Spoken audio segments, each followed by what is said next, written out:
and have focused more on archery, making bows, making arrows, that kind of thing, than flint knapping, which is the common term for making stone tools. I spent, as I think I mentioned to some of you, summer, about 4 months, taking a class and then trying to make some tools of my own, arrowheads specifically. And this is the only one, this is one of 2 that I made. It's out of chert, it's not very well formed, but I got to a point where one of the things you're trying to do with an arrow point is to reduce mass. If you look at some of these points, they're very wide and heavy because the flint knapper, probably like me, wasn't very skilled.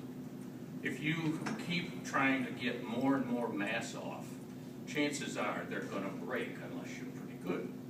I'm not, so this is as far as I wanted to go. I have one other point that was made out of basalt, which is this material, which is like glass. It's a molten material. Now this one is very sharp. Some of them you can actually see through in the light. This one you can't. But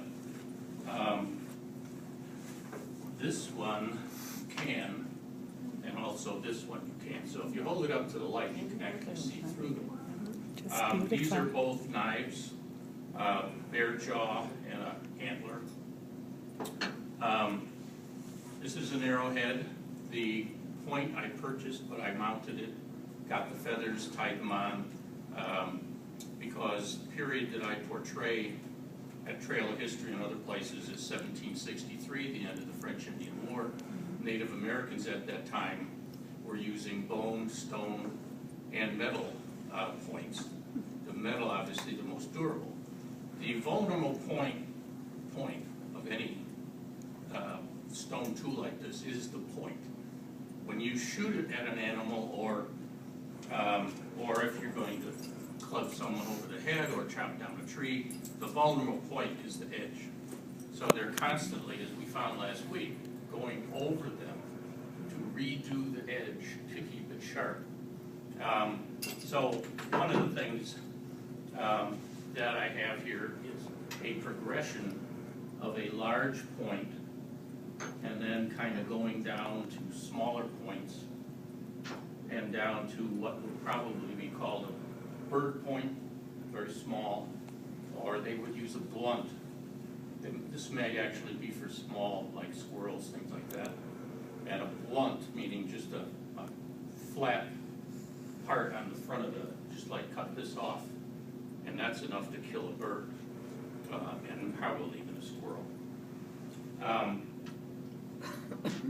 I have 3 pieces here that are just chunks that I took off making some of the points, and I just brought them to see how sharp, and these are not terribly sharp, but you could see where they could use this to skin an animal or to do other kinds of household chores, you might say, or cut rope. And then this is again, it's got a lot of mass. Meaning mass when I say it's thick. So your edge is not as sharp as it could be. So when you look at these are kind of for display. They're not considered what I consider a good point. If you compare this thickness to that thickness, then hopefully you can see the difference.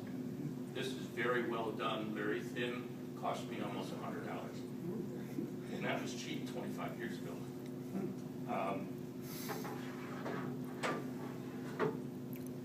So what you look for if you were out and you wanted to buy a point, what you're looking for is a nice sharp edge, nice thin, a little mass.